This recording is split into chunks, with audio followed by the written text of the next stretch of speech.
get down to business real quickly, and then I know you rascals have some cooler reports to look at and all of that other stuff. So this shouldn't take much time. By now, of course, most of you have heard through the grapevine, or I have talked with some of you directly regarding our situation there with the meditation center.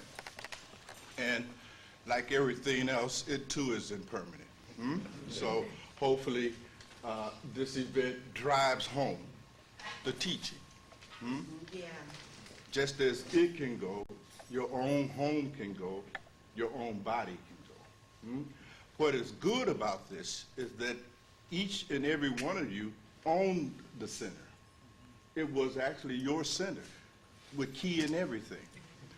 So for the first time, you are all collectively experiencing loss. So you are together whether you like it or not. So everybody got the same lesson from this event. And of course, life goes on. For those of you who don't know, the young lady that owns the daycare center on the corner of Bellwood Avenue in Washington there, it's the same sister that purchased that property.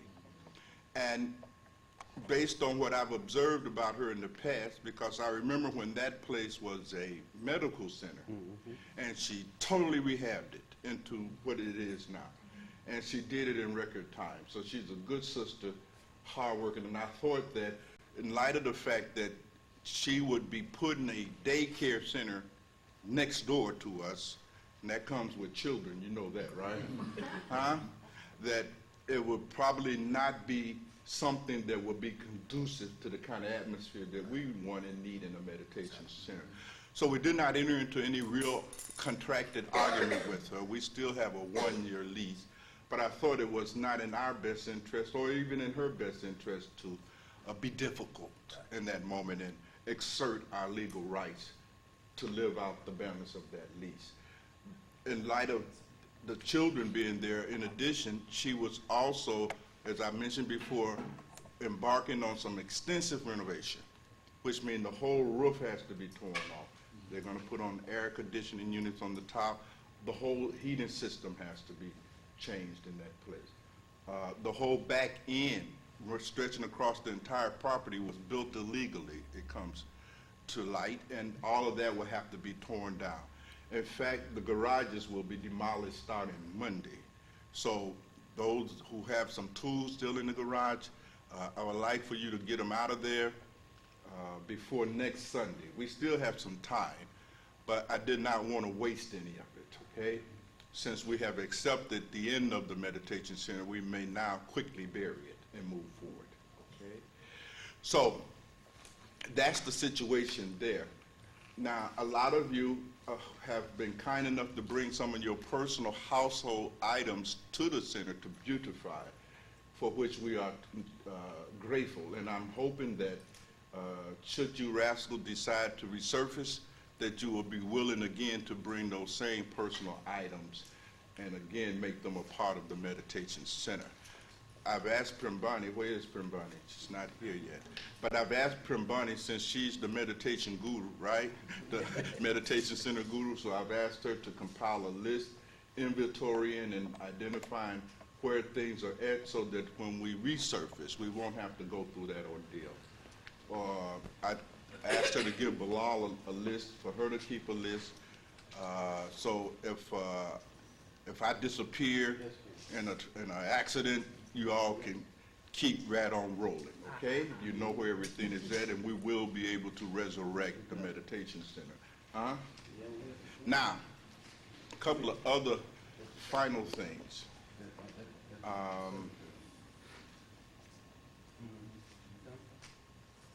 All right, a couple other things.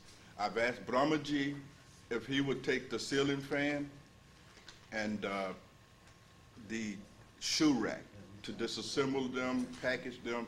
Now, if you don't have a place to store them, as you mentioned, then Mensa, you'll be able to store them in your basement? The shoe rack? The shoe rack, if he dismantles it? And the same will be the case with the fan?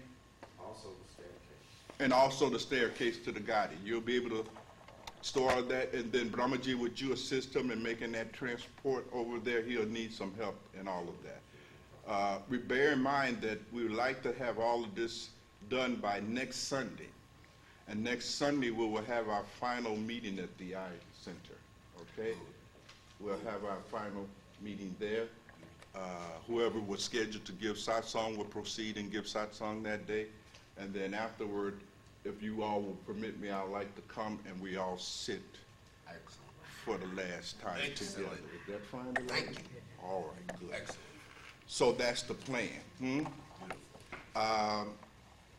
Satrani, I left a message for you. You know about that beautiful stuff. They're gone?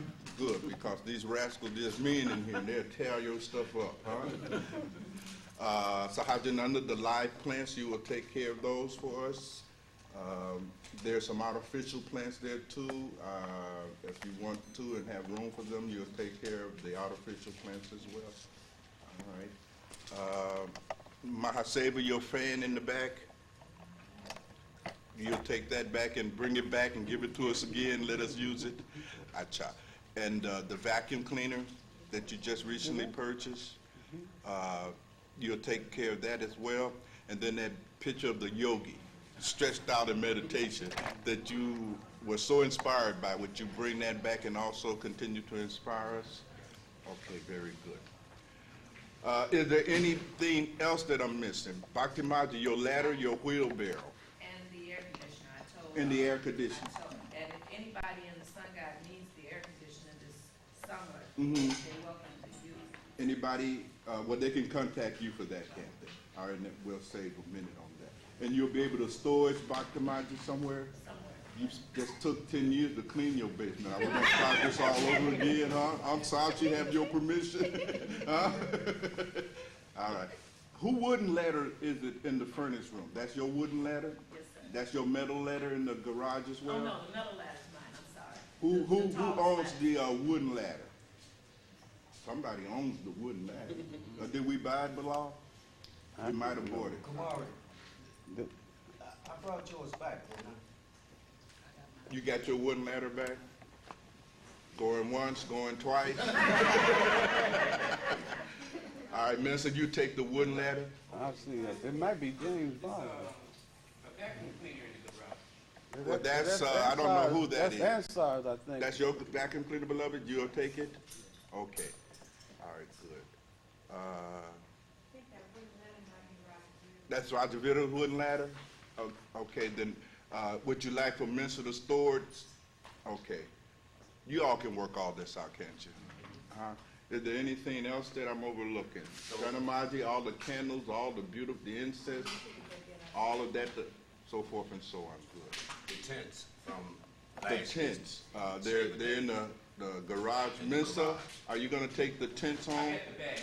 The bag tent Mensa got. Two of them. It's Two of them, right. Now, whatever you take, make sure that you let Prambani know what you took and where it's located at.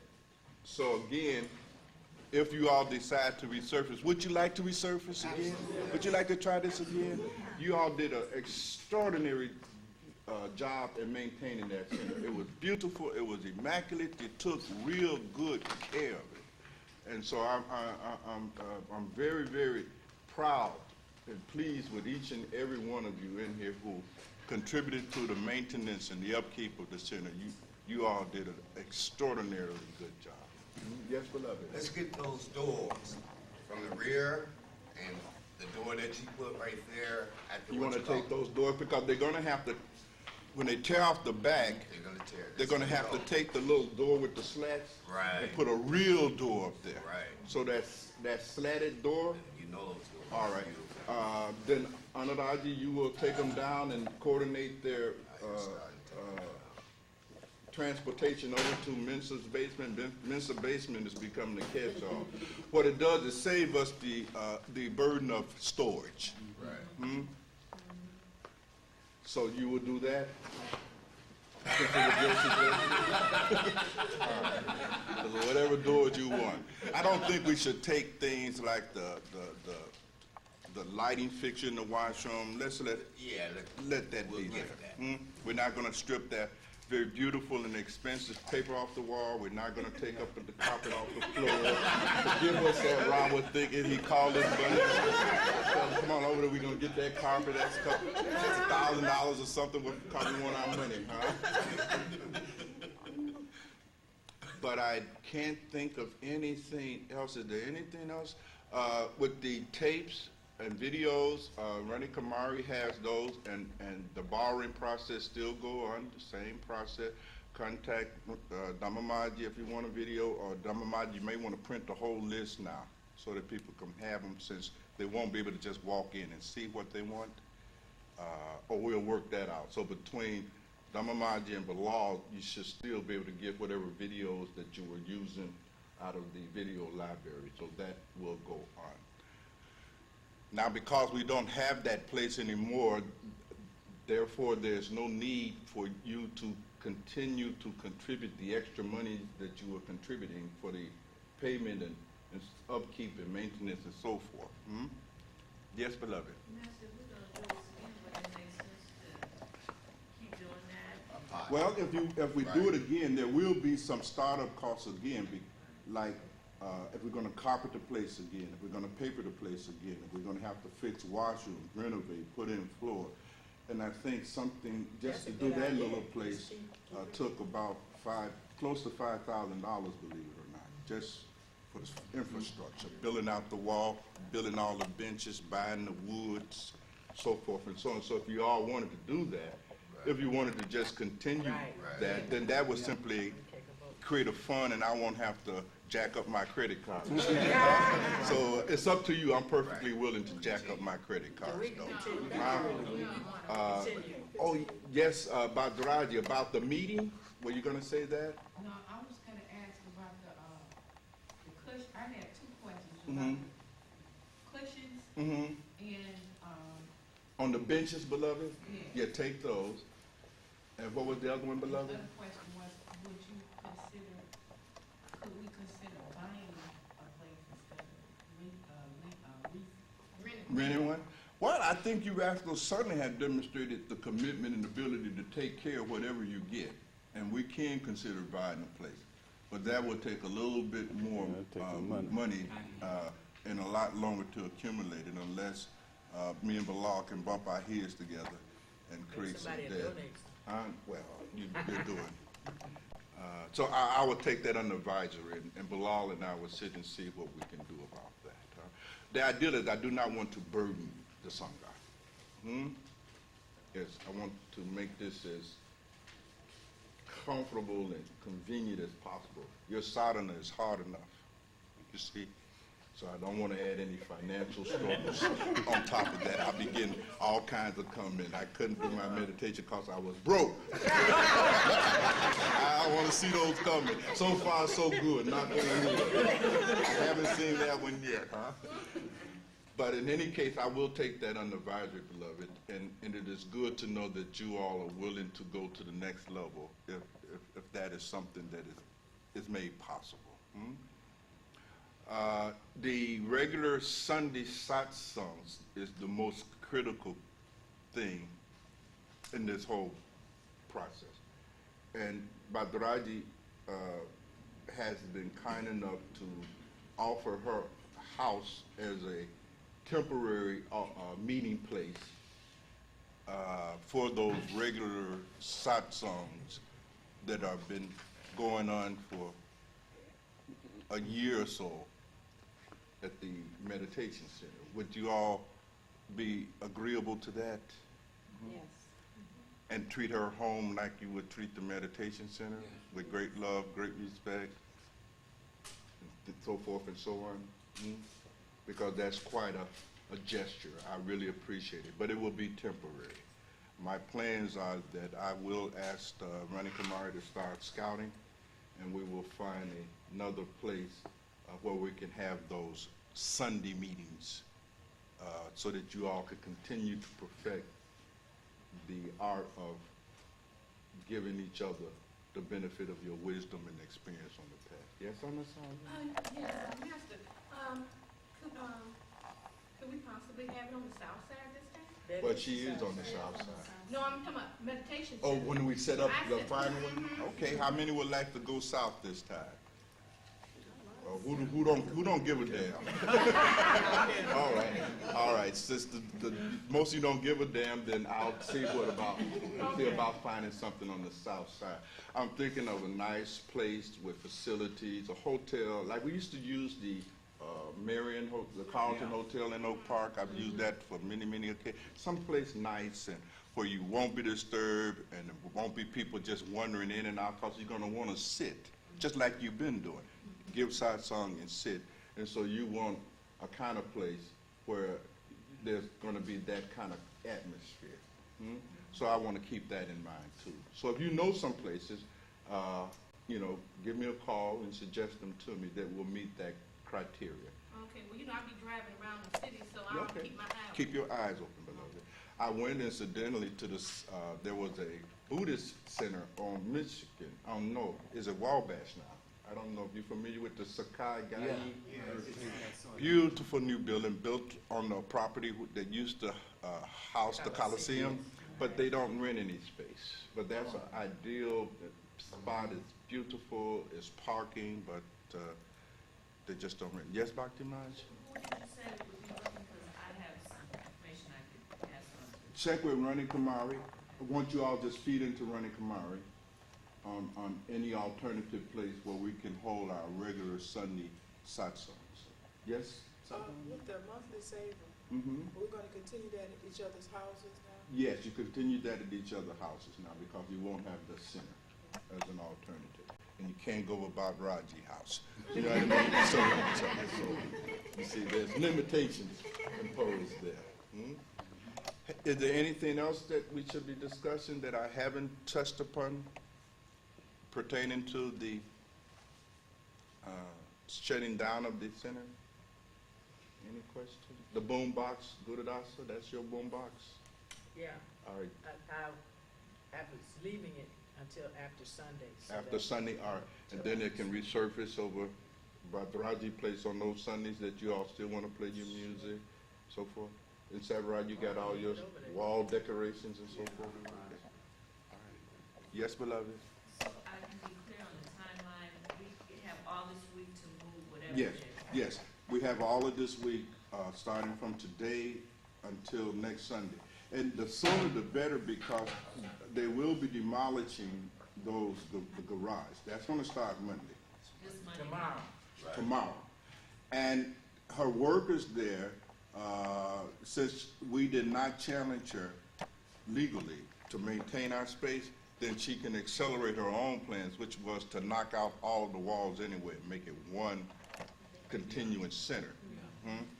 And so she's gonna have to bring in her engineers and so forth and start showing them what to do and so forth, so that there's gonna be traffic through our place, starting Monday. And of course, we have the only functional washroom there.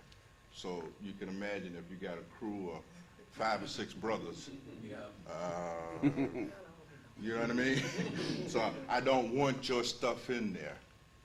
So the stuff in the garage needs to be moved to. Oh yeah, the stuff in the garage need to get gone.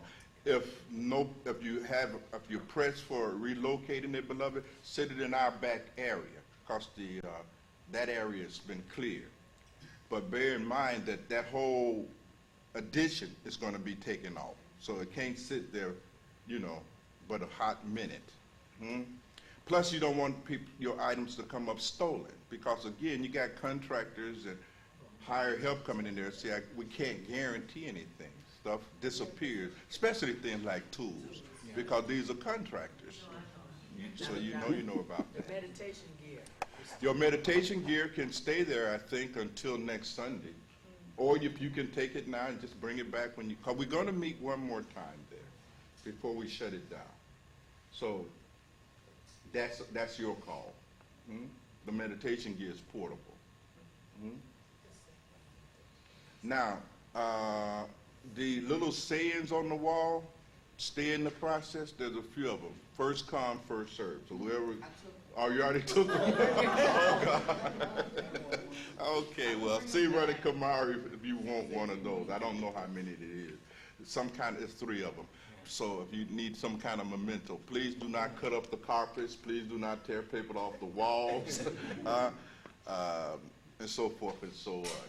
Of course, your key is your memento, your souvenirs in it. It has been a beautiful experience. Beautiful experience. And we can always recreate it. Remember, we created it. It didn't create us. So we can always do this again. Anything else to say about it, beloveds? What did you discuss about the ship? I've asked Brahmaji to dismantle it, disassemble it, put it back in the boxes, and then he will help transport that over to Mensa basement. Each one will probably get with you today, so you'll be a busy person here to help you compile the list. In the unfortunate event that something should happen, you all got the master's list to recreate. Anything else about it?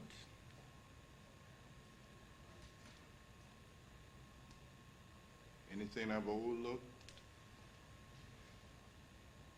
If something should come up, then just give me a call, and we'll address it. Well, yes, beloved? Any plans for the Wednesday night group? That's another thing. Wednesday night group, that's the only other missing piece. I know some of you hardcore rascals have got accustomed to that. You want to offer your home up for that as well? No, that's too much. That's, I'm off the following day, so it's okay. is it okay? It's fine. All right, let's see. Well, I can do that at my house. You can take the We have to go Wednesday so night? far south. Some I'm people wondering- wouldn't have to go so far. Some Well, you people- started tonight, I'm sorry.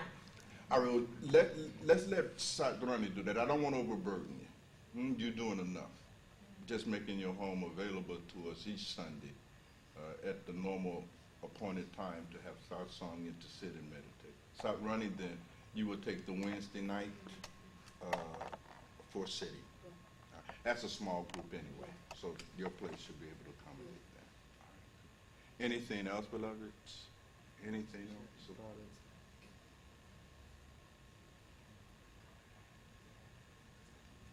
That piece of African cloth on the shoe rack, I believe that goes back into your box. Okay, that's a part of your stuff. Okay. Anybody anticipating needing help to take care of moving their stuff out? We all covered? All right, this was easier than I thought you. Okay, then what we can do with the remaining time and let you go back to whatever your scheduled activities were. Some of you have to sign off on your cooler reports and so forth. Then we'll reconvene here and have some satsang today. Those of you who need to cry, there's tissues in the lunchroom. Go ahead and get your cry out.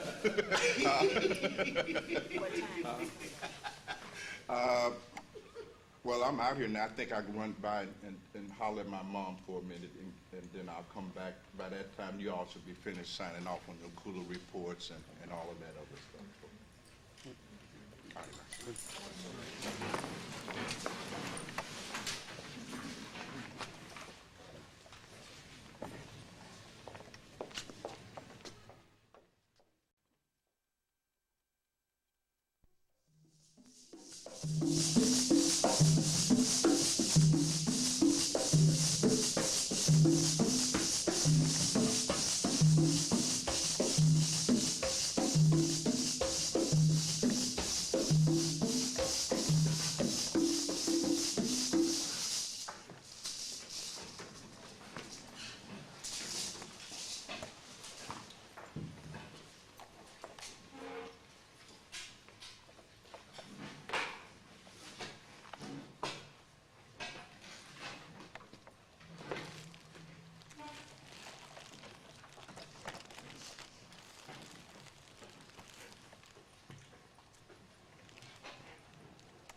saw myself as the source of existence.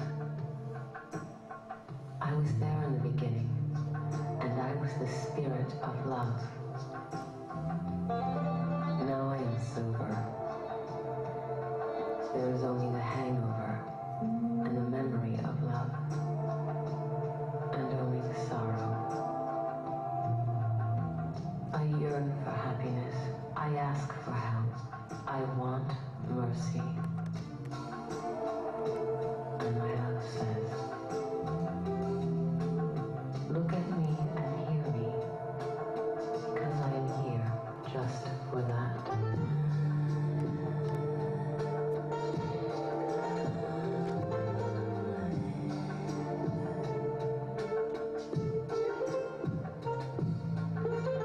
I am your moon, and your moonlight too. I am your flower garden, and your water too. I have come all this way, eager for you, without shoes or shawl.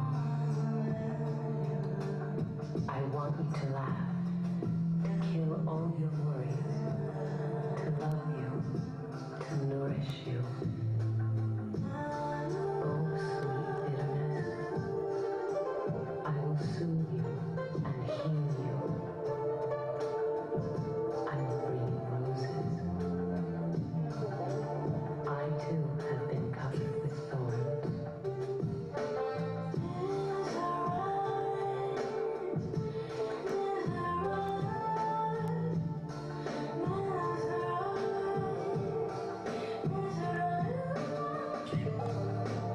Because of your love, I have lost my sobriety. I am intoxicated by the madness of love. In this fog, I have become a stranger to myself. I'm so drunk, I've lost the way to my house. In the garden, I see only your face. In trees and blossoms, I inhale only your fragrance.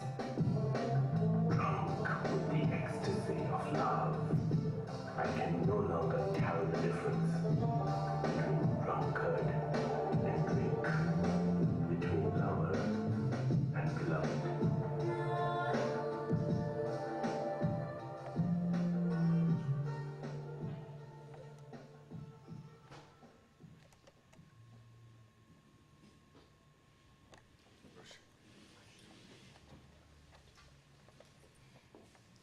Anything in particular you would like to discuss today?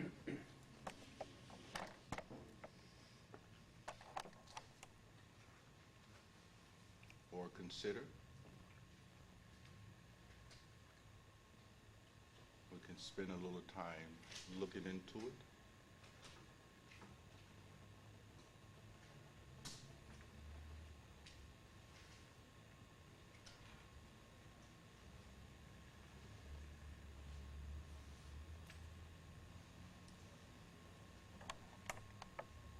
Yes, Shanika?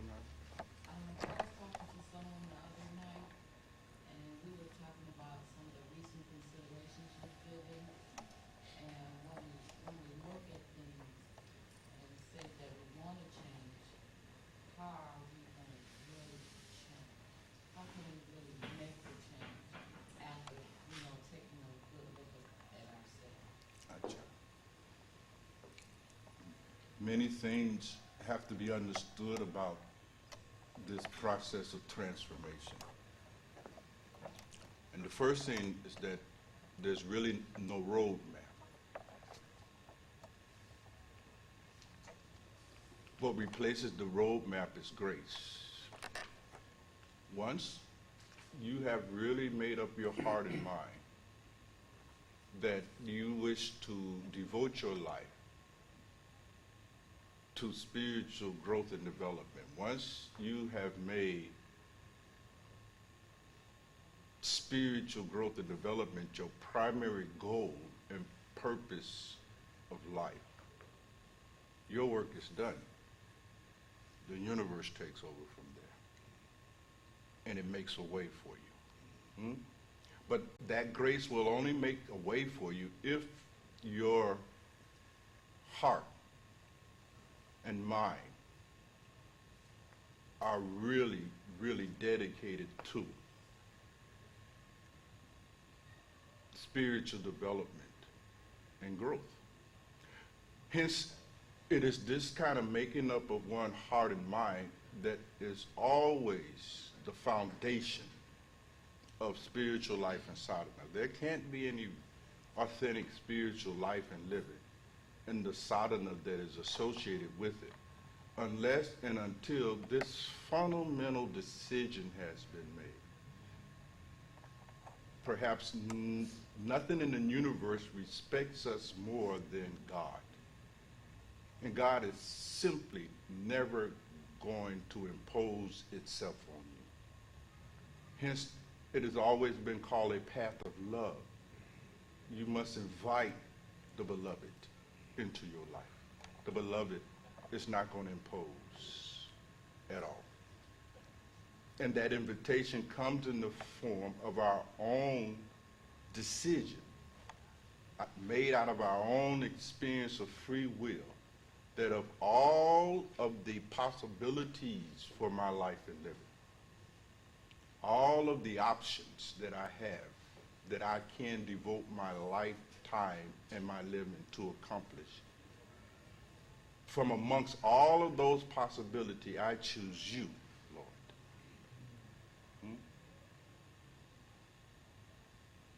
And I'm going to devote my life and living to your realization.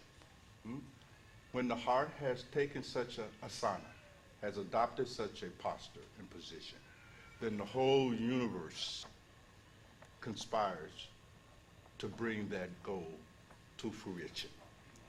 But it is the same about anything that you really want. Whatever you want is what you're going to get. That is a cosmic and universal law. Now, if your decision and you have made up your heart and mind to become famous, then the whole universe will conspire to deliver that experience to you. So it's not just those who decide to travel the spiritual path that are the beneficiaries or the recipients of God's grace. God's grace is just here for everybody, there to assist everyone in fulfilling their highest goals and ambition. It's just that those who have decided to follow the spiritual path have made God, the giver, itself the object and goal of their life, and not its many gifts. And that's a very unique thing. When you look around in the world, most of us want what the gifts that God can give us. Give me good health, give me wealth, give me fame, give me power, give me family, give me children, give me security, give me safety, so forth and so on. Very few people, very few, in any time, not just in our own time, but in any time, even in the so-called golden ages, there's always only a very, very few who wants God. You see? Who have become disillusioned with the toys. Now, you've been a mother, you see. You remember when the children were small, you gave them toys to occupy themselves, right? And they played with the toys. Surrender took most of hers up, but still, the point was to give her something to occupy her time, energy, and attention that would give her pleasure, you see. And even as children, you see, there comes a time when the doll does not do it anymore. And the baby begins to cry for the mother. And you got to pick that baby up, don't you? Right? Well, something like that is also the case in terms of our relationship with God. There are those souls who become tired of playing with all of these things that we can play with in the world. And they're ready to get picked up, they're ready to, they want their mama, they want their daddy, they want their God. And then nothing consoles them from that point. You see? Now, once the baby wants to get in your lap, no toys will appease it. So it's something like that, you see? So once you have made up your heart and mind that you wish to devote your life and living to spiritual growth and development, then the rest is done by grace. That's why they say that it is by grace. Our effort is to get clear on our side of the transaction.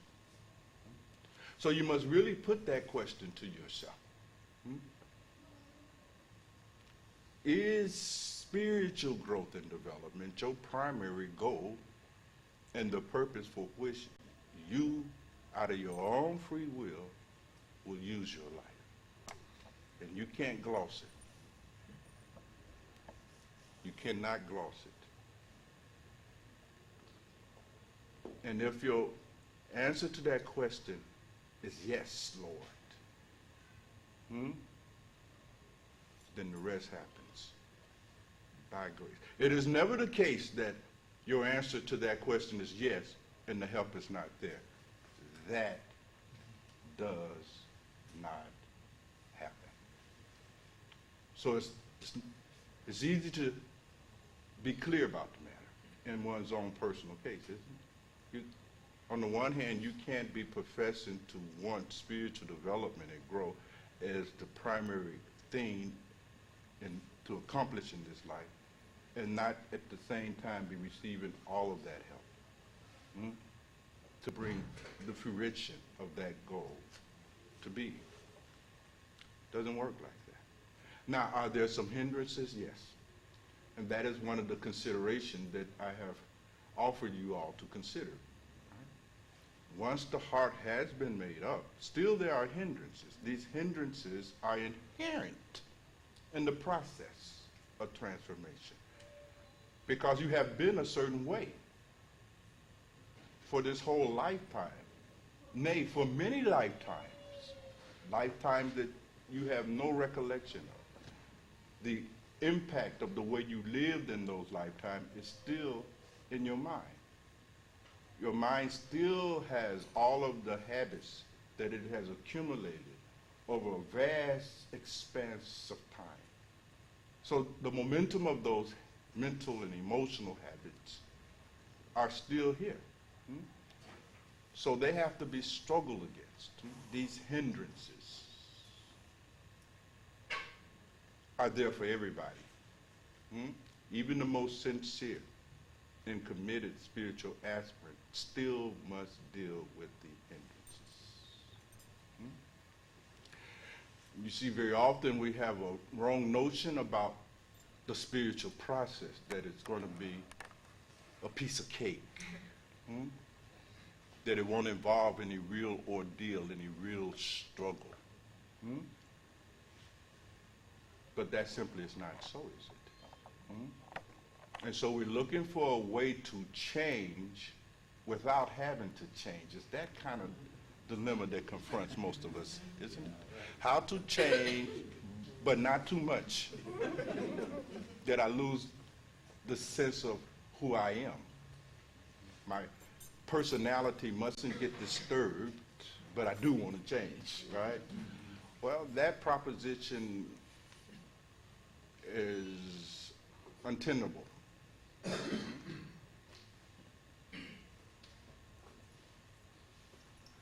That reluctance and hesitance to surrender to the process of transformation is only there simply because we have still placed a great deal of value and have a great deal of sympathy with the way we used to be. Our old accustomed way of being still hold for us a great deal of value and significance. And usually that old way of being and the way you used to be has nothing to do with spiritual growth and development. So once the heart and mind has been converted to God, the pursuit of God, then all of this momentum has to be dealt with, most of which is unconscious. Please make a note of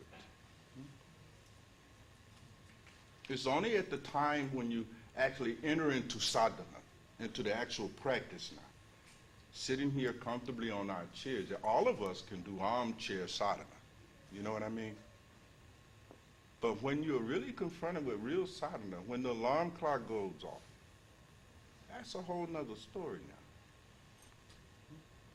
Because you really do have to overcome your own egoic momentum to even get up and sit. Every morning, you must overcome that hindrance. Sloth, laziness, inertia, so forth and so on. And what we want, you see, Rani Kumari, we want to not have to go through that. We want to not have to go through the fire. But you gotta go through the fire.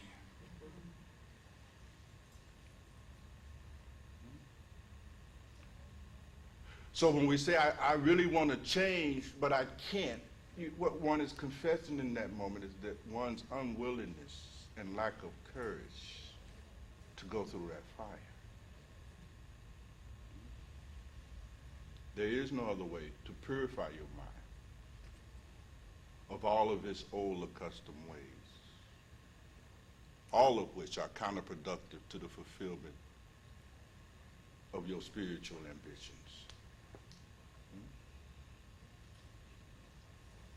But when the heart is there, for real, when devotion has occurred in your case, and that's devotion, isn't it? Real devotion. Not devotion at the level of rhetoric. We all can practice that. But when real devotion has occurred in one's case, you see,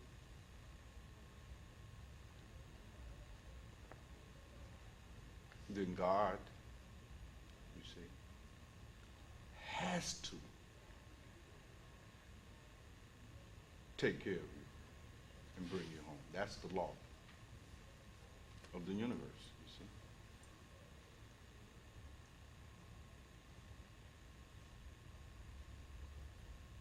That's the law of love. God, in that case, becomes your sevada. He serves you up all of those circumstances and situations, events, people, places, and things that you will need to do battle. And they'll just come from nowhere. Coincidental. You'll come across a book, and there'll be one paragraph in the entire book. You see? Or you're riding a bus, you'll see some little saying buried in some advertisement that will trigger something in you. A sunset, you see? Will cause a sunrise in you. Any little thing now can trigger the great event in transformation. With Lao Tzu's in that state of heart, mind, devotion, a mere leaf drifting from a tree was enough to bring him into a state of Tao. You see? I mean, you've been told that the color purple can do it on a good day. So it depends on our heart and our mind. And if that's really what you want. So everybody has to really sit down and really decide. No fooling, no kidding now. Not something that you do to just be a part of the herd. Because everybody tells you that you should love God. You've been hearing that from the time you were a little baby. Your grandmother told you, your granddaddy told you, your aunts and your uncle, the culture informed you. You see it on television. The churches are broadcasting that message every day. So very often we just presume that that's what we want because that's what we've been told to want. But it's only when you come to the edge of that sadhana, spiritual practice, do you really find out if you really want it. But unless spiritual growth and development is your primary goal and purpose in life, you simply will not be able to undergo any kind of spiritual transformation whatsoever.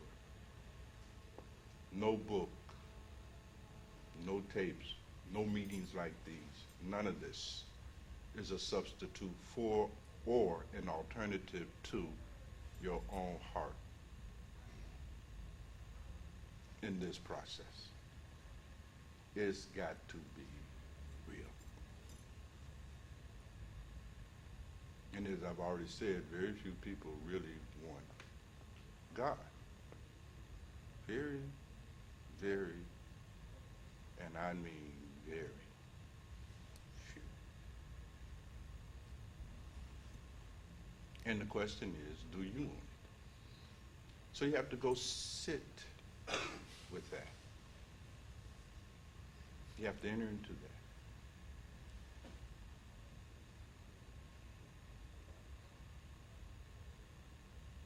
So you have to handle that business.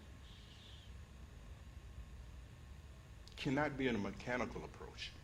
You see, most of us are very mechanical. If I read X amount of books, I'll be transferred. If I hear the right argument, you see. Well, the right argument for the wrong heart is useless. For the right heart, no argument is even necessary. You see.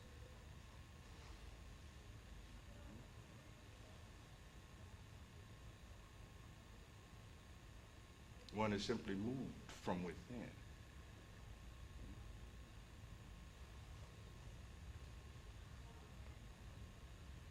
So a lot of us, you see, beloved, we come to the path and we want to be convinced by somebody that I should use my life for the sake of spiritual growth and development.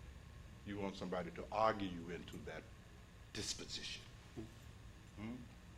Like a debating team. You want somebody to give you all the pros, the cons, to argue with you, wrestle with you, tussle with you. You see? That's not how the process works. You want God to pursue you.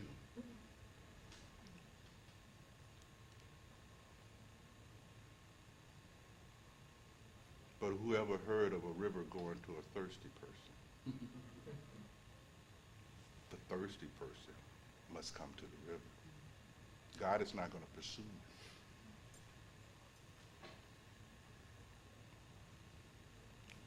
you. It will wait for you, but it's not going to pursue you. It's not going to wrestle with you. It's not going to impose upon you. It is a love affair. It's a path of love. You follow what I'm saying? You all been in love, right? You know what I'm talking about? You got some small ideas of what I'm talking about. It's like when you love a person, you know. At some level, you'd see love and this principle are ubiquitous. You can see it reflected everywhere. Sort of holographic. You know what I mean? Break love into any piece, and you have the whole of it in that one tiny piece. So even in our human experience with one another, you see, we have had a little piece of love. See, and when you love a person, all right? That did not happen as a result of any yoga. You didn't sit down and, you know what I mean? You simply seen that person, something about him. You don't even know what it is, you see? And your heart resonated.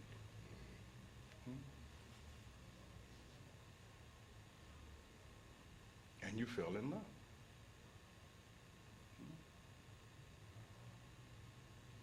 Well, the path is like that. You fall in love with it. Bhakti yoga is still the supreme yoga. the yoga of love. Hmm? You love the Lord. Now, how can you do sadhana if you don't love the Lord? How is that possible? You simply won't. Will you? And you'll always be involved in this internal struggle. You'll always be trapped in Hamlet's dilemma, to be or not to be on the path.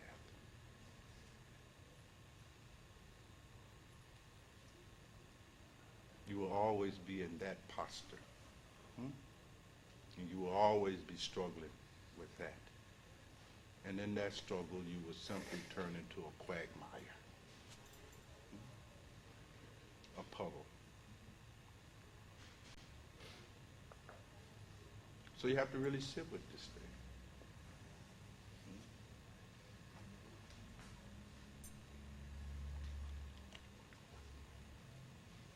Maharaji used to say that when this desire to go back to God becomes intense, when your birah, this intense longing, has really occurred in your case, Maharaji said that the unio mystica is attained in the twinkling of an eye, instantaneous. So if we all been struggling for more than a minute, that tells you where we are, right? You know, some of us got years gone by, you see? So we're a long way from that twinkling moment. Hmm? But it must be this intense longing, this barrage, you see? You must really want it. I mean, you must really want the Sutapana fruit. You must really want it. And there is no substitution for that genuine desire for spiritual growth and development. There just isn't. There's no alternative for it. There is no substitute for it. You simply got to have it. And you got to have your own. You can't get it from somebody, so I can't borrow it from you, Theravadaji. I can't get it from you, Savaka. You know what I mean? I have to have my own devotion. It's not a group phenomenon. You follow me? So much more can be said about it. Something else to say about it? I believe Guru Dasa would treat us to a real discourse on the matter. Hmm? So we'll be patient with her. Yes, beloved? Yes, Master, it would seem then that, you know, there's a recognition of the love that the Lord has given you already. Acha. It's always the case. Acha. You recognize it. Acha. And then when there is that reluctance and resistance, there is that tendency to ignore Acha. the love Acha. that is already been given, that is already right here, right now. And as long as that exists, you mentioned that the universe is cooperating with us already. Always has been the case. This cooperation is that surrender. Is that one in the surrender cooperation, but our refusal to cooperate? But that refusal is because you don't want it. And how will you make yourself cooperate with something you don't want? There is no mechanical way that this can be accomplished. You can't logically enter into this condition. Say that. Please make a note. You can't think your way into this condition, right? You can't depend on it making sense because it will oftentimes make no sense. Love has a way of making no sense. Have you noticed? Now, what woman in their right mind would marry you? Absolutely right. That'd be crazy, right? Or marry me for that matter. You see, love does not make sense. when you're trying to make sense of this thing, what you are doing is philosophy. What you are doing is psychologizing. What you're doing is theology. What you're doing is what they call religion. This is not religion. This is not psychology. Love is not religion. Love is not psychology. Love is not philosophy. It may include, but always transcend all of those lesser levels of interaction with reality. But it itself is transcendent to all of that. It is not dependent upon that. It is not arrived at through that process. You cannot, with your best argument, logically make yourself love nobody. It's logical that we should love one another, isn't that about right? But that's not good enough. We're killing one another, aren't we? Because the logic that we should love one another does not create the love. Not even for one another. When it is effective even at this level, then how can we even presume that we'll be able to accomplish that with the Lord, whom we cannot even see? We can see one another, can't we? And you cannot use logic and reasoning to even enter into a loving relationship with one another. That's not going to happen, folks. It's not going to happen.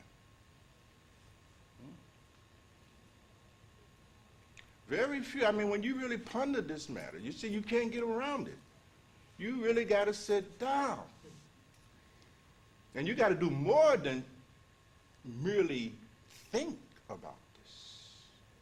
That thinking is just the first level of insight. Only the lowest level of insight is available to your thinking. It's good, don't misunderstand me, but that's just the beginning. You must move much deeper than the mere intellectual appreciation of this argument. You must enter into the realms of contemplation. You must move very deep into it. You see? And then even beyond that, you see? It really has to be real. Your decision to pursue God in spiritual development has to be more real than any decision you have ever made in your life. It has to really be real.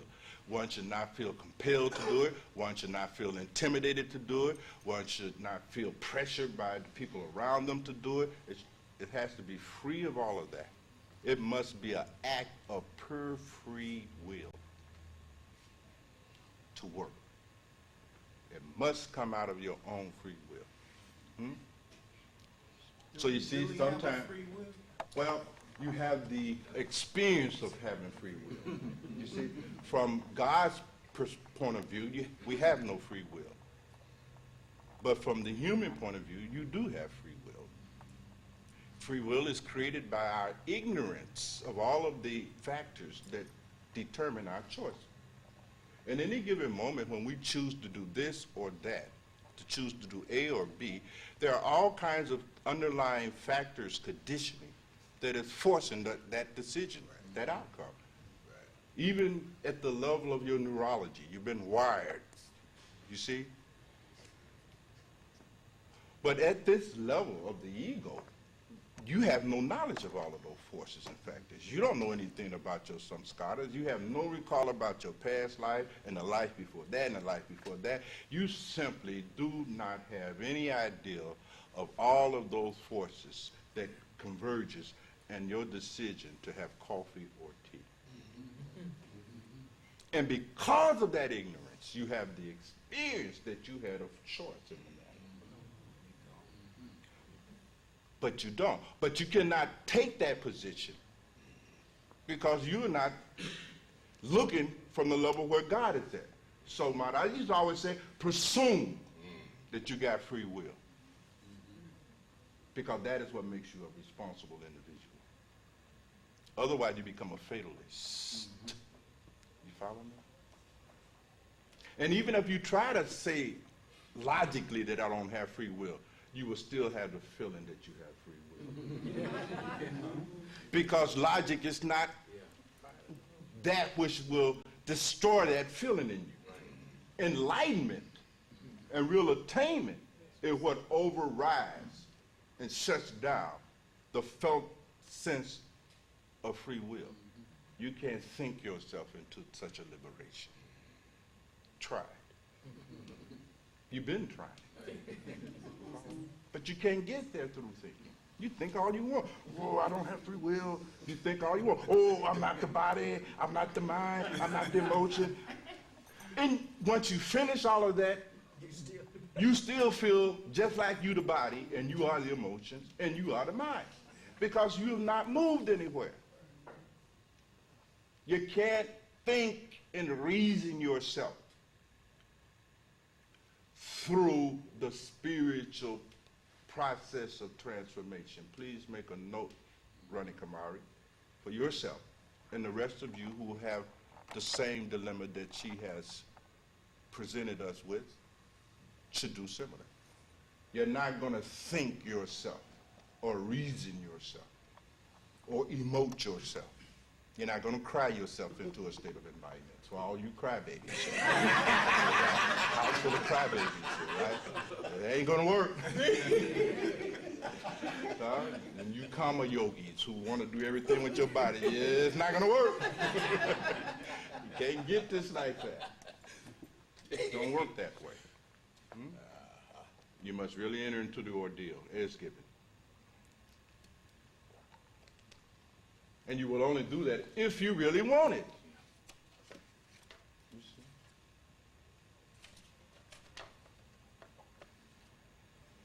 So you got to ask yourself, do you really want it? It's the same old question, isn't it? It's the same old question. Do you really want this? Is spiritual growth and development something that you really want? And if so, is it your primary goal and purpose of life? Not your secondary, not your tertiary, not the fourth, not the fifth level, not way down at the bottom, not in between your job and your socializing and grocery shopping. Is it primary? The Lord want to know, is you is or is you ain't? Simple. You know, don't give me no song and dance. You know what I mean? Don't beat around the bush. Right? Is that about right? Exactly right. Yeah. But when you want that from someone that you're going to enter into relationship with, you're going to marry some man or some woman, you want to know, baby, is you for me? Am I the one for you? Is that about right? You don't want to marry no man that say, I don't know if I... Sometimes I feel like this, but then there's sometimes, you know what I mean? It ain't one of those kind of shows. You see? It's for better. It's for worse. Are you with me? For better or worse? You see? Good times and bad times. Will you hold me in sickness and health? Or are you a fair weather spiritual practitioner?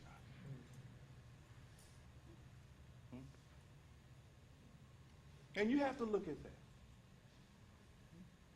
See, that's the most important thing, right? You got to have a right view of yourself as a spiritual seeker. You must have it. And no sense in kidding yourself about it. Why play around with something like that? It's not necessary. It's not about impressing one another. You see my point? My appearance, right? I'm sure the show that I want to put on, the drama of it all, it's not about any of that. It's a serious matter. You must be willing to travel the path if nobody else on the planet traveled the path. That's what that's about. Whether there's a house of Ra, no house of Ra, it don't make you no different. You see? It has that kind of value. And it's not even necessary that I succeed. This thing has so much value. I am willing to devote my life and living to the pursuit of fulfilling this goal even if I fail, that's all right.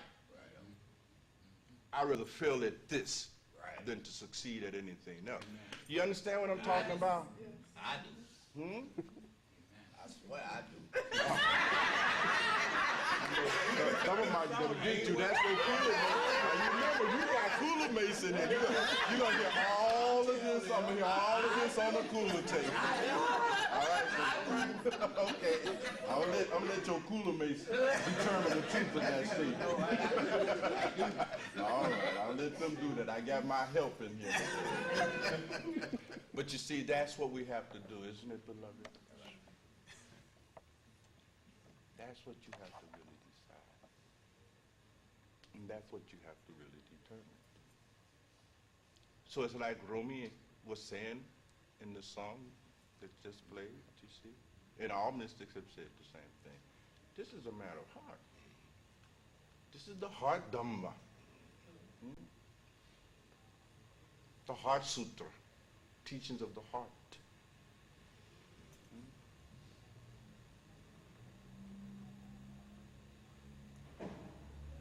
And either it's that for you or it's not. And if it's not for you, what can you do? Really, if it's not for you, what can you do?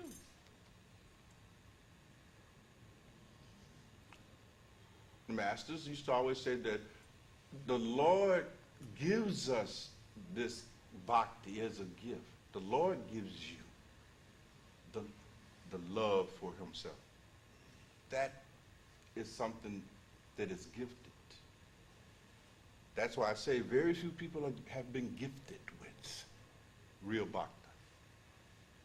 Very few. The Lord only gives those to just a few. You see, he'll give a lot of people some money. He'll give a lot of people a brilliant intellect. He'll give a lot of people power, fame. You see? Because that stuff is not worth very much. Is it? No. Give a lot of people beauty. You see? Artistic abilities. Genius, in the ordinary sense of the word, is commonplace. There's a lot of geniuses in this or that, isn't it? Yes, sir. Very few bhaktas. The Lord does not just dole out bhakta to any Tom, Dick, and Mary. That's a special gift. You see? And you know whether you got it. You see, you don't even, I mean, this can be done, this whole matter can be resolved in the twinkling of an eye. You know whether you got it. See, this thing is like love at first sight. You see the woman, boom, that's the one for me. You know it. Now, it may take some time to consummate it, but you know it instantly. The moment you lay eyes on it, that's it. You see? You saw them freckles, right? Ain't been the same since, right? Had never seen a sister with freckles that just freak you out, right? People tell you, well, Sarah, won't you wait? Won't you think about it? No. Wait. That's how that thing is. That's how it is. So it may take a couple of dating and got to take them someplace, but for the most part, it was all over with on the moment you seen it. Well, it's like that with Dhamma. The moment you heard the first Dhamma spoken, it's, there it is.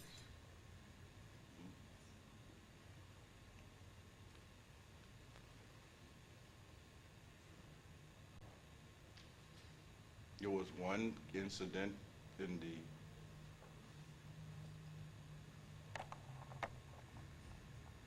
history of Buddhism where one of the Arahatas, one of the great bodhisattvas, just overheard the Buddha addressing the Sangat. He wasn't even in the room. Just passed by and heard a little bit of the Dhamma transformed. Because your question, you see, Rani Kumar, what does it take to become transformed? Overhearing one word from a distance of the Dhamma is enough if the heart is right. You're transformed. On one occasion, the Buddha didn't even have to say anything. You see, guy walked by, saw the Buddha, and was transformed. Those disciples, when Jesus just rode up and looked at them, started dropping them damn nets. Do you understand that? Do you understand that alchemy that went on there? Here this ragged young man at that, this Rebbe, coming up, expounding that Dhamma. And they started dropping their nets and left their family and went forth. You see? When you know that the path is right for you, there's a kind of going forth that occurs in your case. You're ready to go forth. When a woman meets the man of her life in love, she started packing that same night. And is ready to leave mama and daddy and everybody else now. And gonna go with this man no matter where this man go. I'm going. You see? All of her friends can point out what's wrong with him. You know, this brother has got a history, but that's the man I love. Hmm? And she's ready to go down with him. Anywhere you go, she's able to go forth. Hmm? You see? Question is, are you feeling that force? And really answer it and just tell yourself the truth. Now, if you're feeling it, okay, these hindrances will get handled. You will overcome all of those hindrances that are inherent in the spiritual process of transformation. You will overcome sloth and laziness and inertia. You will cut through that.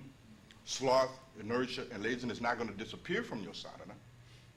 The body's still going to be tired and all that, but you will go past that inertia just like you did it when your baby was sick that night with 103-degree fever. You went right past all that sloth and inertia and took care of that business, didn't you? You'll have that same power, that same siddhi when your heart is made up. When God becomes as dear to you as your own child. Now we in business. When God becomes as dear to you as your own husband and wife, well, we're in some business. We can get some work done, right? That's enough. You know, it ain't got to be all devoted and all of that. If you can just make it right there. We're in business. You will cut through hindrances. Like a hot knife cuts through butter. Because there's not one of you in here who have not done that for someone in this world, someone in this room that you love. Is that right? Yes. Haven't you been able to overcome your sloth, laziness, and inertia? For somebody in your life that you love? You've been able to do that, haven't you? And could you do it again? Oh, yes. And again? Oh, yeah. And again? Yes, sir. Certainly you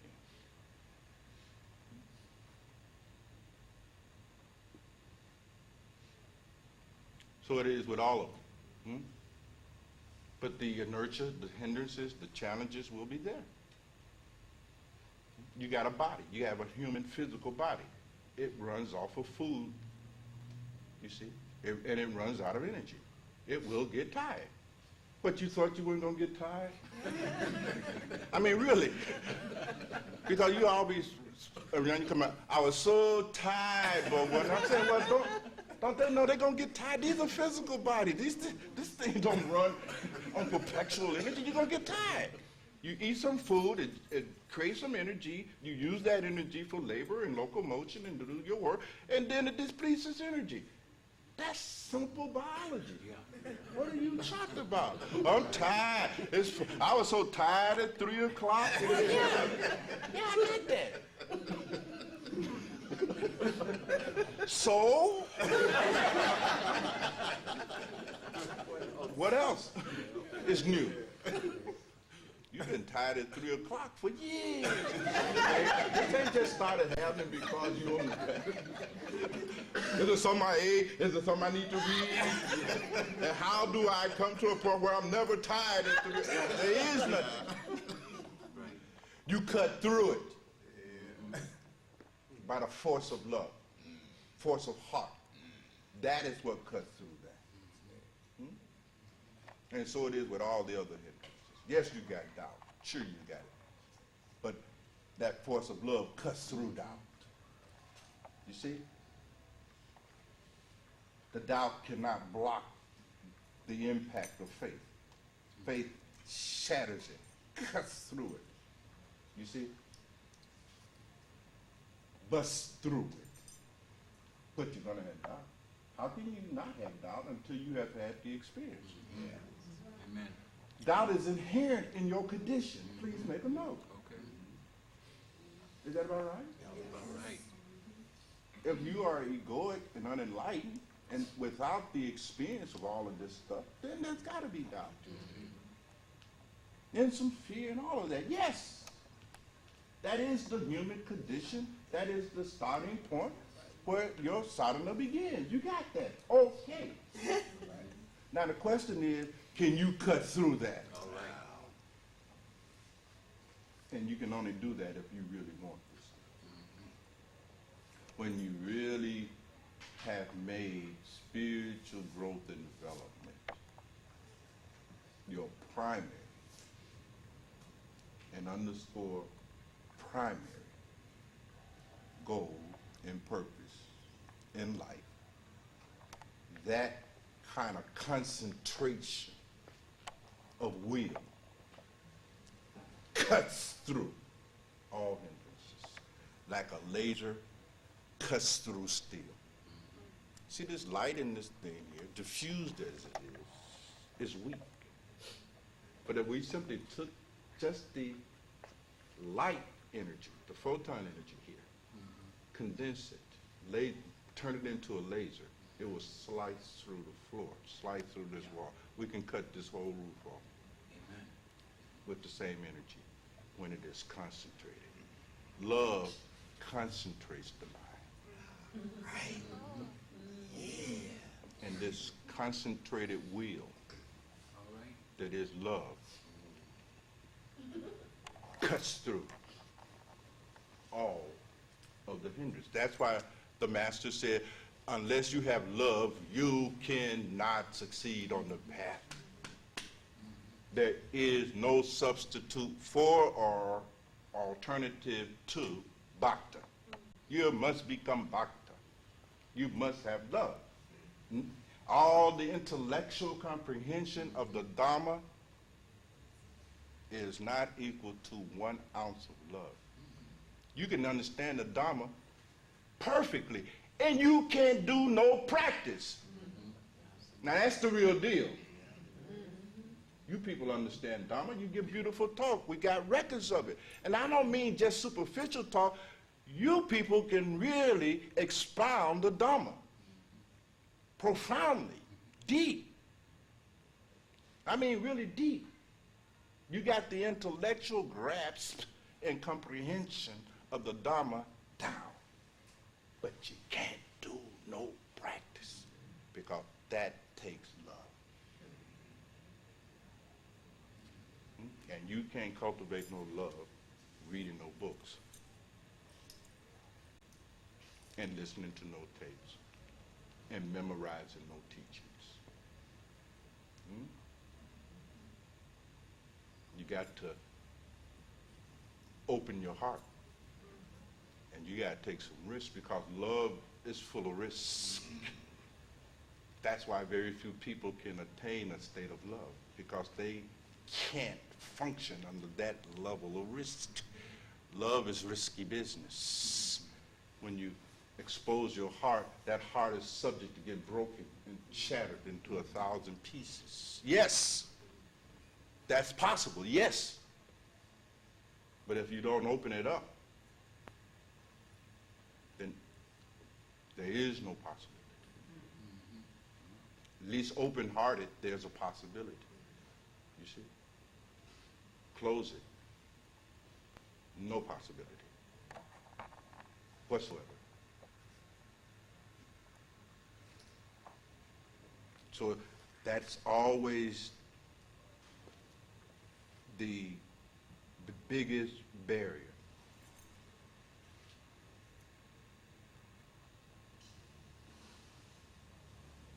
Hardest decision. Will I take the risk?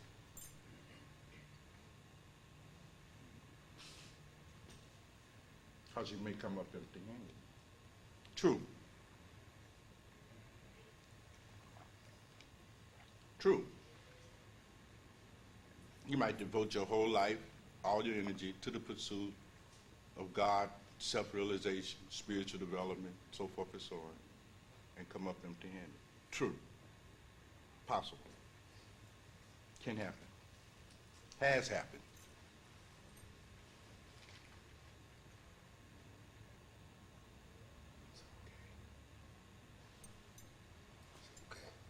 No guarantees. Okay, Nothing is guaranteed. okay, If the Lord grace is not there, then what can you do about it? that's right. You can't make God do nothing. Okay, Can you? all right. So yes, your heart can be broken. But if my heart is going to be broken, let it be by God. There you go. Hmm? He gave it to me. Let him break it. There you go. You're not going to break it. My job is not going to break it. Whether my car cranks or don't crank ain't going to break it. Whether I get a promotion on the job or not, that's not going to break it. If anybody is going to break this heart, let it be the one who has given it to me. Because if he decides to break it, it was his in the first place. Amen. He's breaking what is his. Do you all have any clue what I'm talking about? Or are you just nodding your head saying, that's right, that's right? Is that some kind of mechanical behavior you have learned somewhere from watching TV, or is that something you really feel in here? You know? Yes, beloved? So, when you say in breaking it, it's just a matter of detachment, you know, detachment from all these things that you've named. Well, I'm not talking so much about the philosophy of love. I mean, you ever been in love? Well, I can't answer that. That's right. See how scared you just keep asking me about that, right? See how scared you got? That's what I'm talking about. The first thing that ran through your mind was, damn. Now, I don't know if I answer this. You see how scared you got? That's what I'm talking about. That's right. You see? That's it. What you just felt, that's it. Can you go through that fear? Can you cut through that fear? Exactly. So when we open our hearts to the universe, to God, to all humanity, because when you open your heart to God, that's not just an abstract action. Because opening your heart to God includes opening your heart to humanity, to all sentient beings, to everything that exists. Your heart is just open, wide open now. You see, anybody can get it. You expose, you become sensitive, you become fragile. You see, anybody can trample you. You see,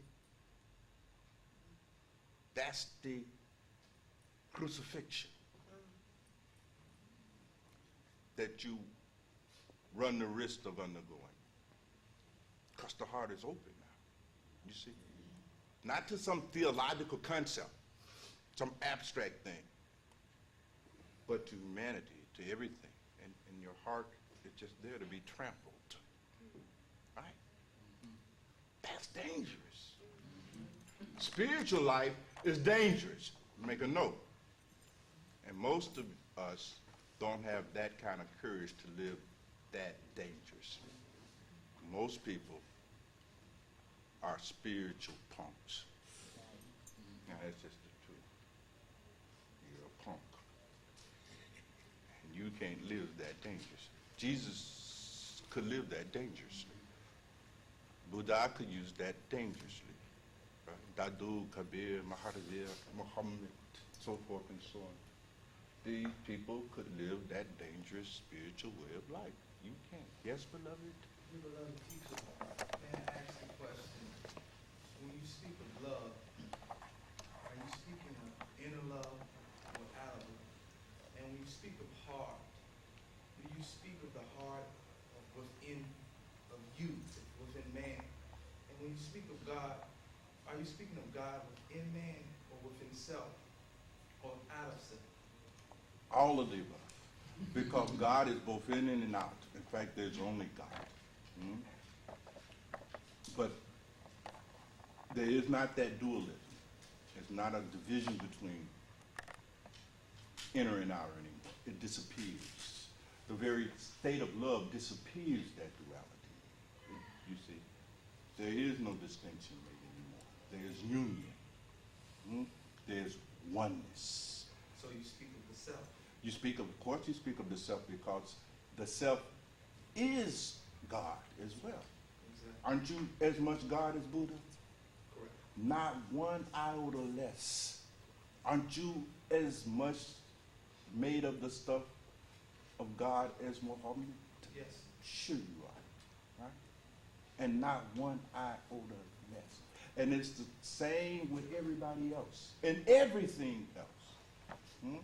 When God is the source of all that has come into being, then by definition, everything that exists is made of the same stuff as God. By definition, you see.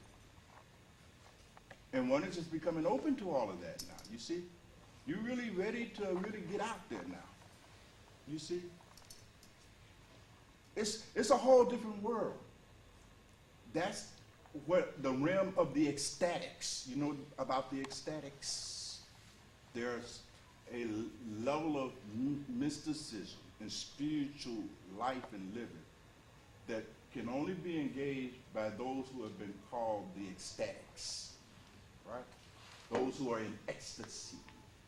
The word ecstasy means to stand outside of self. Ecstasy, right? And those who can do that have been called ecstatics. And when you look at how these spiritual ecstatics have lived, you know what I mean? They're out there, heart wide open, you see. And there are great historical traditions that depicts that kind of a way of life and living. Hmm?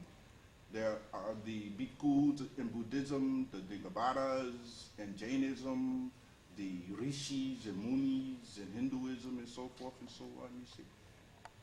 Now here are men and women who depend upon your largest to eat. If you don't feed them, they die. And they accept that. Hmm? There are the yogis and munis in the forest doing nothing but sadhana, doing nothing but praying for the benefit of all sentient beings. That's all they do. They don't even interrupt that process to even go and feed themselves.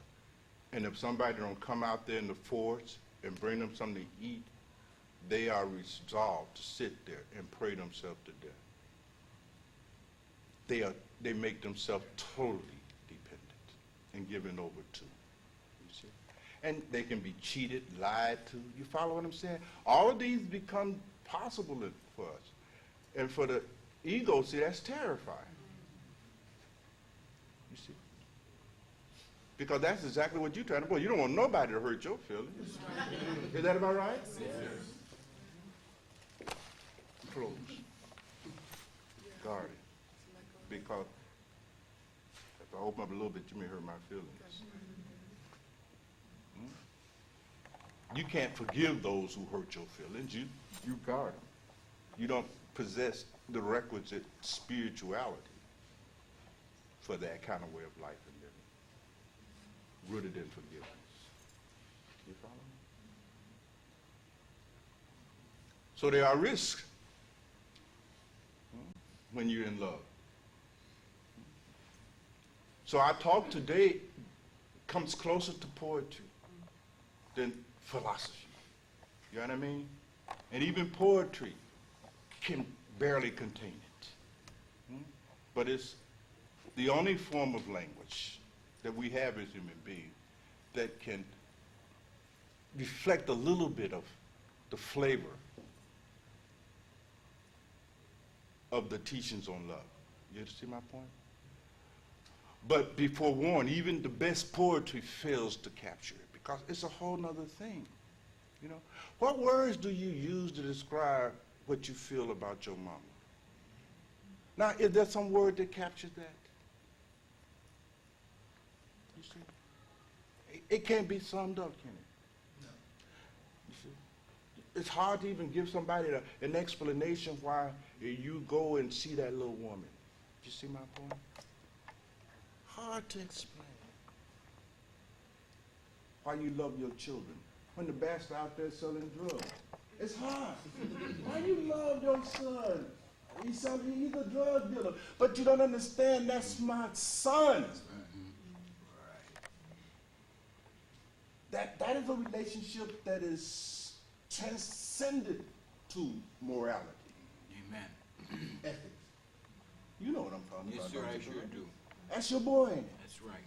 When you look at him, you see your bones. That's right. Is that right? Yes, sir. Now what can you do? Now what can you do?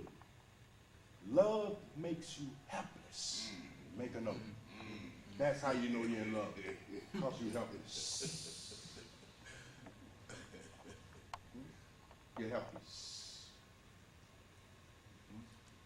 God is helpless because he's in love with us. He's helpless. What can you do? Our behavior can be foul, you see, disrespected, violent. But what can God do? Such as its love. Right? You understand? Yes, sir. Love makes you helpless when it comes to the beloved. No matter who that beloved is. Is that about right, folks? Yes, sir. Yes. And that means your risk is there of getting your heart broken. So this way of life then, this spiritual way of life, this sadhana, this spiritual practice, transformation, all of this stuff we've been talking about for years now, is only possible when you have made up your heart about it. The heart is the most important thing on the path. Intellect has its place, don't misunderstand it. I am not bashing the intellect. It has its place. It's necessary, in fact, because you really do need to understand the teaching. Amen. You really do need to understand the Dhamma. That's necessary. It's a necessary condition. But it's not sufficient. And you must understand the distinction between something being necessary versus sufficient. The sufficient condition is that there must be heart. There must be love. Because then, even if you don't have to be a brilliant thinker and all of that, but if your heart is there, then we're in business. So that is an exercise, a consideration that everybody must enter into very deeply.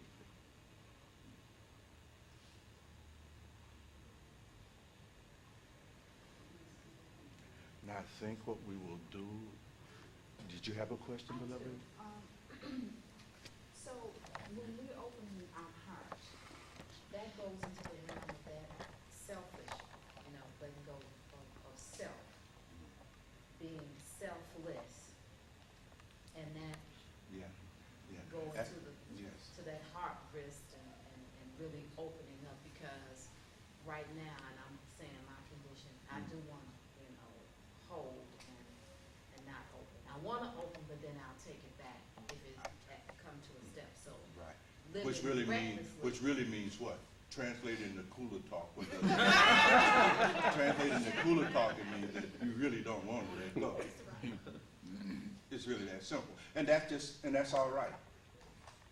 You see my point? You can't disappear that condition by entering into any kind of psychological struggle with yourself. You see, that belongs to the culture of psychiatry.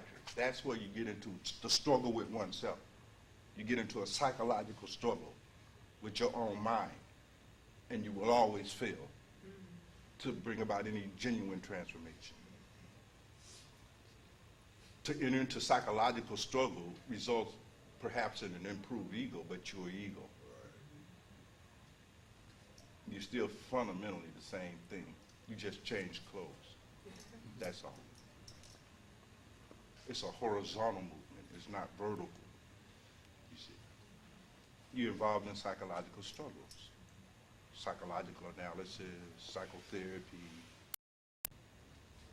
And that's an ugly phenomenon. See how selfish you really are. See how cruel you have been toward other people. See that clearly. And the motivation will be to transcend that. You see my point? So it gets really profound. So you have to sit with that, you see. You have to get out of this Hamlet's dilemma, you see. I want to change, but I don't want to change. Okay, go, you got more work to do. You got to go sit some more. You're still conflicted, double-minded about it. You can't be double-minded about this thing. The path is not for everybody. I say that all the time. I mean, I'm not just being glib about it. That's the truth. And because the path is not for a certain person, I don't mean that person is bad, or there's not some other path. So there may be another path for them. I'm simply saying this particular form of spiritual practice and life and living is not for everybody. How could it be for everybody? People are so very different. You see, everybody's all kinds of people, types of people out here. Right? So this path is not effective or even intended to be effective for all people. It's not like, oh, everybody should be on the path. Everybody should be a Radhaci. This is nonsense. This is crazy thinking. That's religious mentality going on there. Everybody should be a Christian. Everybody should be a Muslim. That's the sign of a person that is operating out of a kind of religious mentality. This is not like that, right? Path is not for everybody. It's never been for everybody. The question is the path for you? That's the only issue. Is this the way for you? If not, okay, no problem. You see? There's many other paths. Many of them. You see? Nobody's got no corner on the process of becoming a light. The Buddhists don't have no corner. The Muslims, the Sufis, the Hindus, the African spiritual systems, the Babalaos and all of them, ain't nobody got no corner here. And it really don't matter which way you go. If you don't have no heart, you're not going to make it on any of the path. You're not going to make it in Sufism. You're not going to make it in Hinduism. You're not going to make it in Buddhism. You're not going to make it in Christian mysticism. You're not going to make it in Theosophy or Rosicrucianism. And you're not going to make it in any kind of ism because you ain't got no damn heart. And this way is about the cultivation of heart. So maybe we'll help you be able to become a good Christian or a good Muslim or a good Buddhist over there.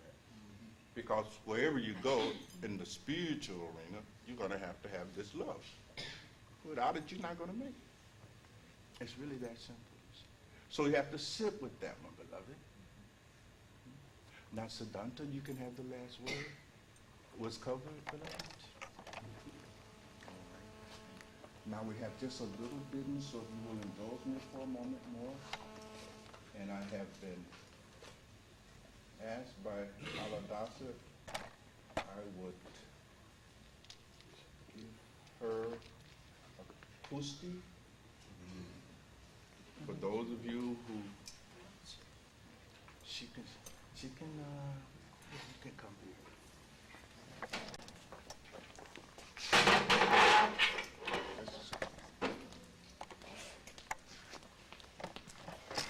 those of you who are unfamiliar with some of the symbolic practices we engage in here at the house, won't know what Kusti is, but a Kusti is just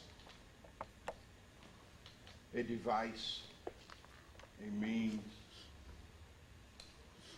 of keeping our attention focused on the goal of life. The Kusti, like the touchstone, is to serve a purpose in that it is to remind us about some aspect of the teachings of the Dhamma. And the Kusti is a unique device in that function because that aspect of the Dhamma, it is designed to remind us about it. Every time we put it on, every time we remember we have it on, see it on each other, it is to remind us about death, our own mortality. Because the teachings on the reality of your own mortality is the greatest of all teachings.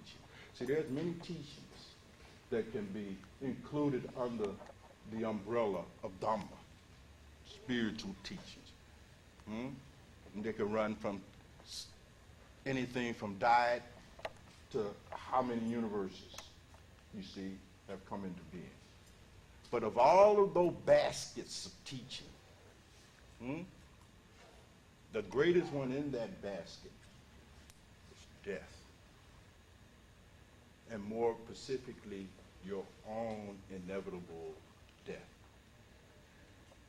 Because if you can simply understand this teaching, if you can process this one teaching from the basket of teachings that make up the Dhamma, if you can get that one, that is enough, Rani Kumari, to jumpstart and fuel the process of change and spiritual transformation. It's nuclear in terms of the amount of energy it provides you for the sake of doing your sadhana. That's why the Buddha says of all of the footprints, the greatest is that of the elephant. In the same way of all of the teachings, the greatest is that on death. Your own inevitable death and dying. Because most of us, you see, are running in fear of our own mortality. Basically, that's what's going on in most human lives and living. You're simply trying to avoid the reality of your own mortality. You're trying to postpone forever the reality that you're going to die. And you are going to die. That's not philosophy. That's not religion. That's not psychology. That's the truth. And it transcends all of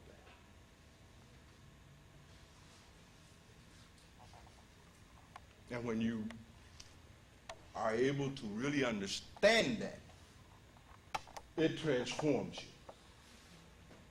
But it must be a real understanding, not an intellectual understanding. The level of understanding of the inevitability and the certainty of your own death and dying must be much deeper than just a mere intellectual appreciation for that argument. It must not be mere statistical knowledge, right? The prajna must be deep. You must get the lesson of death. That's the most important lesson in life that we all have to get, is the lesson of death. But you have to get it. And you can't get it by reading books.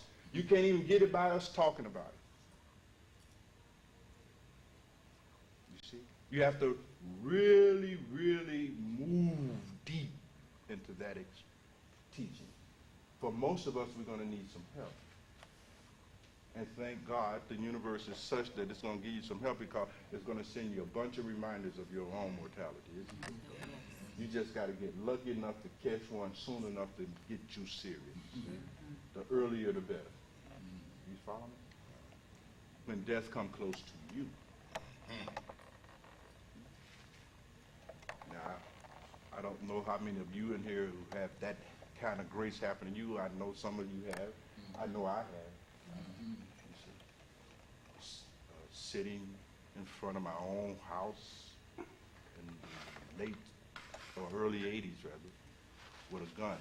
A friend of mine sitting in the car having satsang. Lost in it. Whoa, it was good.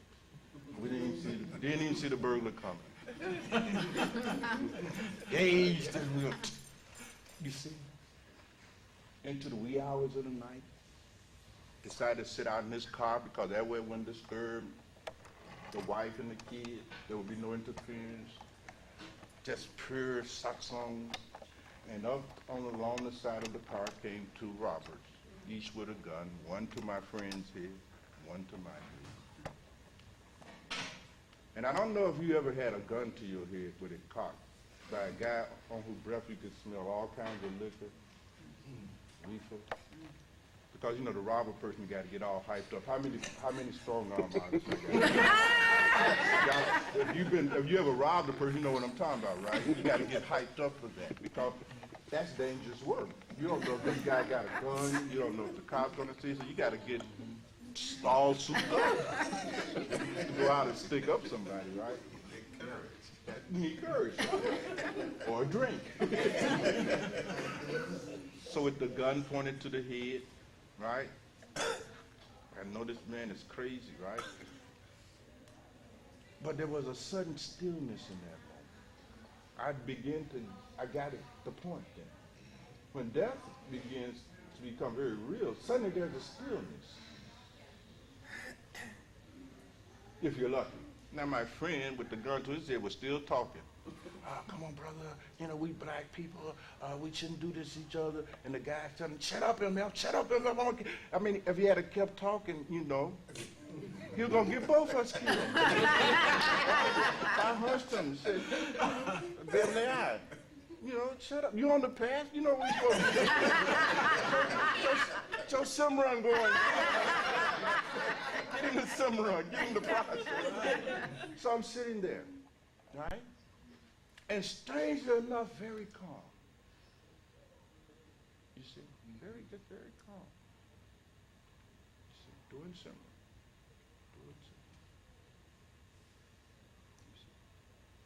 Later on, when you process that event, you begin to realize how close it was. Mm-hmm. You remember all the unfinished business that could have remained unfinished had he just squeezed that trigger. You see? For you think about your wife coming out of the house, seeing her, and he slumped over this front seat with my head blown off, right? All of the things that was unfinished, the business unfinished, the children. I mean, suddenly you start getting the lesson. Yeah. Right? Now you get the lesson. Now you begin to understand that you are temporary.